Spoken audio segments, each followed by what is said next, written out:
Good evening. Pride Month has started and it's already ridiculous. The head of MI6 revealed that they'll be flying the LGBTQ+ flag over their headquarters. Well, I tell you what, lads, I bet that Vladimir Putin's quaking in his boots now, isn't he? If you go into the shops, you can either buy normal Garnier makeup remover or special rainbow makeup remover for £1.10 more. They've stuck a rainbow on it and ramped up the price. Hastings Council in the south of England have decided to light up the coastline with pride colours. Great idea, this, because boatloads of illegal migrants have been known to land in Hastings, so maybe if they're greeted by the old rainbow colours and a massive pride event, they'll turn around and go back to France. The south of Somerset village of Martock has got pride bunting everywhere. It's their first Pride Month celebration. Brilliant, very progressive. Just had a quick look online at the stats, though. Apparently, in the whole of Somerset, 0.9% of people identify as gay and lesbian, and 1.1% are bisexual, so I'm not sure what the turnout will be like at that particular carnival. But let's go to York now, where a primary school has opened up a new rainbow hub. So children as young as 4 can, celebrate their sexuality? Mercedes-Benz is an inclusive, pro-LGBT car company. Just look at that badge. Rainbow-coloured. It's stunning and brave. They love it. They're all about love. Doesn't matter who you love, they love you. Unless you want to buy a Mercedes in the Middle East. Gay people don't exist over there, apparently. So that's good, isn't it? You know, last year, some of Scotland's police officers were paid to take part in Pride events. This is despite them complaining that they didn't have enough officers. Bit mad, anyway. Still, any excuse to play this.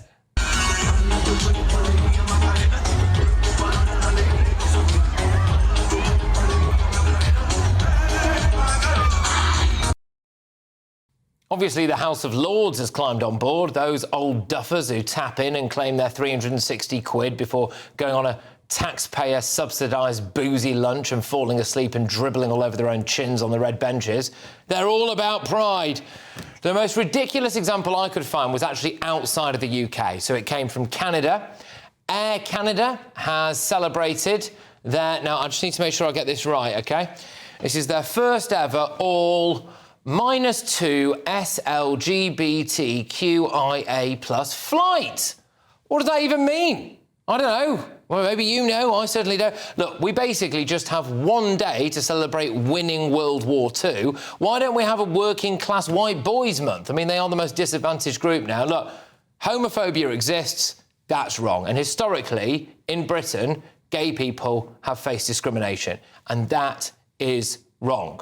But why do we need a whole month for Pride?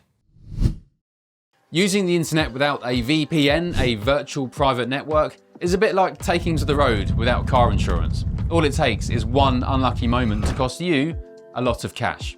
This video's sponsor is Private Internet Access. They are the VPN to help keep you safe. Click the link in the description below to find out why over 30 million people have downloaded PIA to protect themselves online. A virtual private network is an app that hides your IP address and helps keep your data private. When you're browsing the internet at home, you give up a large amount of data to businesses, to shops, and indeed to social media giants too.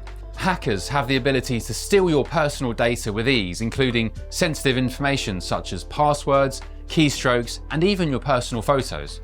Private Internet Access helps protect your personal data by encrypting your internet connection to keep your data out of the hands of cybercriminals. And it's not just hackers either to be concerned about. Information can be censored too. When Canada passed their C-18 bill, social media giants decided to ban news content on their platforms.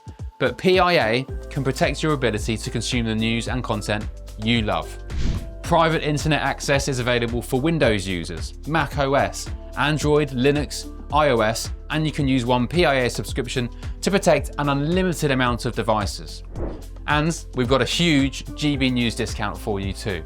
Click the link in this video's description and you'll get a massive 83% off PIA. That's under £2 a month, the price of a coffee, and you'll get an extra 4 months completely free on top. Also, there's a 30-day money-back guarantee too. Visit piavpn.com/GB News to start protecting yourself digitally today. Let's get thoughts on my panel now. We have got columnist and broadcaster Esther Kraku. We have got GB News superstar, of course, Alex Armstrong, and journalist Jonathan Liss. Esther, a whole month for Gay Pride. Your thoughts? Yeah, I mean, listen, I don't care. Like, not the fact that it has. I just don't care about the whole pride thing. If it's important to people, fine. I think I draw the line when public institutions and public bodies make a show of it and start putting flags. If it's not the British flag, I think it's inappropriate. Well, like MI6, for example. Like MI6, for example, I think it's highly inappropriate. I think it signals loyalties and divisions in a way that's not helpful. We live in a country where people are allowed to celebrate their own sexuality and their freedom and all of that, but we have to draw a line with public institutions because, like, what's next? Are we going to have, like, a happy bald man day? I mean, it's just, like, and then we're going to have it flying outside of, like, Westminster. There are no limits once you start going down the route of, oh, it's Pride Month, let MI6 start celebrating it. Come on. Well, Alex, your view, should MI6 really be hoisting the Pride flag? No, it's absolutely ludicrous. Where does it end? I mean, do you have to put the Palestine flag up? Do you have to put every other one of these days flags up? I mean, no, but it's ridiculous, Jonathan. It's divisive. This is what it is. It's divisive? How is it divisive? Gay people in this country have equality under the law. That was the whole point of this movement, which up until the early 2010s when the laws passed, you can justify. You can maybe say, look, they didn't have equal rights under the law. You can say, OK, therefore it should exist. Now, however, there is full equality under the law. A lot of it is attention-seeking. A lot of it is division, having to say, we're here, we need to have our visibility day while everyone else doesn't get one. Well, the whole month now, which is another completely ludicrous thing. And let's face it, most of this, like the example you used there of that makeup remover, is just corporate companies getting on a bandwagon and trying to scoff out a few extra pennies. They've been less obnoxious this year. I don't know if you've noticed. I mean, 3 years ago, that was the peak of the madness. Well, actually, in America, there's articles about how corporate backing of Pride is way down. But I don't know whether that's got something to do. I don't even mind. Well, that's because the woke backlash. I mean, that actually kind of taps into what we're talking about, because you might object to MI6 hoisting the flag, but really what we're seeing at the moment is a global backlash against what you might call woke, what other people might call human rights and equality and progressive agendas. And that doesn't just mean trans people. It's, trans people are the canary in the coal mine, and then it goes to all kinds of minorities. We hear sort of senators and Congress people in the United States, and even a Supreme Court justice saying that maybe equal marriage should be a matter reserved for the states now. So, obviously, and what happens in the US often blows back here. I'm not saying that there is a movement amongst, say, reform to sort of stop equal marriage, but there is absolutely a backlash, and that is what these things are for. Where the backlash is coming from. Let's just talk about where that backlash has come from, because Jonathan's right, there is a backlash happening, and that's why support for gay rights is going down. And it is the fault of these far-left institutions like Stonewall that have pushed the agenda too far. They've advocated for puberty blockers for children, for example. That's got nothing to do with gay rights. But what's Stonewall doing about it, then? Stonewall's meant to be a gay charity, and it's not now. It's an LGBT charity. Now it is. Look, Alex, you and I, and let's face it, half the people working at GB News are gay men who owe all of our rights and freedoms to people who went on these marches when they risked actual severe violence for doing so. And it's not true that we've all reached equality and everything's great. There are so many instances of homophobia. Well, I'll tell you, Alex.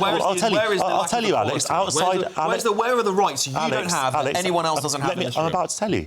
If you and I go beyond Soho, and not you and I maybe, but if we were to kiss other men, we would be a great risk of violence. A lot of people do not feel comfortable doing that.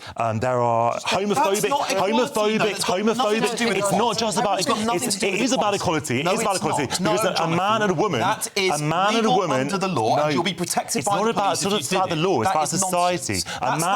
Alex, a man and a woman kissing anywhere in the country would not be at risk. That's repulsive. I'm sorry, sometimes PDA is PDA. No, Patrick, I'm sorry. This is violence I'm talking about. There are homophobic attacks are on the rise. Just interject. I don't think the shifting of the Overton window and establishing boundaries is the same as saying that there's now a rise in homophobia. I think, for me, the boundary should be public institutions should not be endorsing any flag. I don't care if it's pride, I don't care if it's blame, I don't care what it is. That should be the boundary. Right. That's not to say that the rest of us are raging homophobes because we don't want to see PDA or we just want people to live their lives. Of course I don't want rolling back of rights. It's not I know you don't, but a lot of people do. But that's their own problem. That's not the same as saying public institutions shouldn't be having pride flags. It's saying that institutions and society are on our side. Look, but let's park the idea now that, you know, in these we keep being told about these dangerous times of our enemies and all of this stuff. China is massing, Russia's massing, we've got to watch out for Iran. Oh, let's get that pride flag up on the top of MI6. Let's whiz ourselves on from that and talk about the Rainbow Hub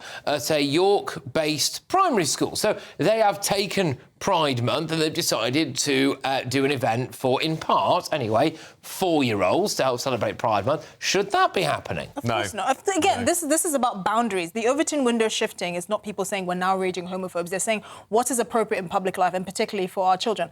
I also must say, I don't have a particular gripe with the Pride flag, but it's uniquely ugly. I mean, why couldn't they choose like an orange with like a sunshine behind it? Well, it looks like a piñata threw up on a piece of paper. That's the only thing. It's uniquely ugly. No, I must say that. I mean, other than the fact that it's offensive to the eye. Patrick, can I also say, yes. I actually take objection to your opening gambit about the whole Putin thing, because it plays into this idea that if you support gay rights, you're somehow endorsing effeminate behaviour or weakness or sort of people who aren't quite right, and that is somehow giving succor to our enemies. I think actually what the best thing to do when you're targeting a vicious homophobe like Vladimir Putin, who's making gay people's lives a misery in Russia, is say openly and proudly, well, those aren't our values. We support that, and we're not like you. And I do understand and appreciate that, but let me just come back to that quickly, because my point of it is not that I think that it's endorsing things like effeminate people on the front line or anything like that. It's not what I'm getting at. So, in fact, I happen to know people who are gay and are some of the most muscular people you've ever met, by the way. Right, yeah, well, exactly, right. No, 100%.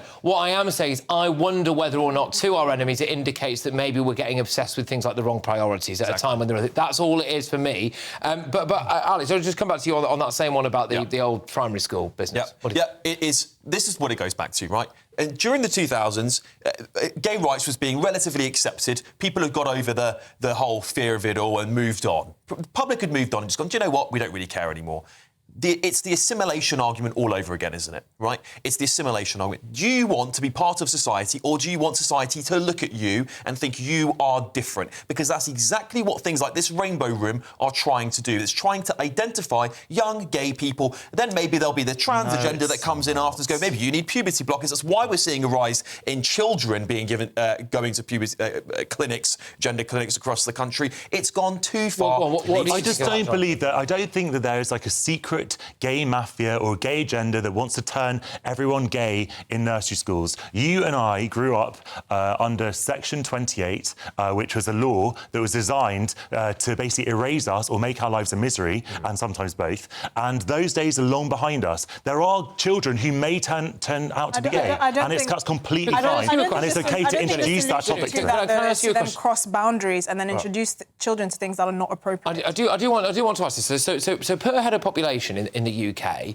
do you think that members of the LGBTQ plus whatever community are per head of population in the UK overrepresented in both politics and media?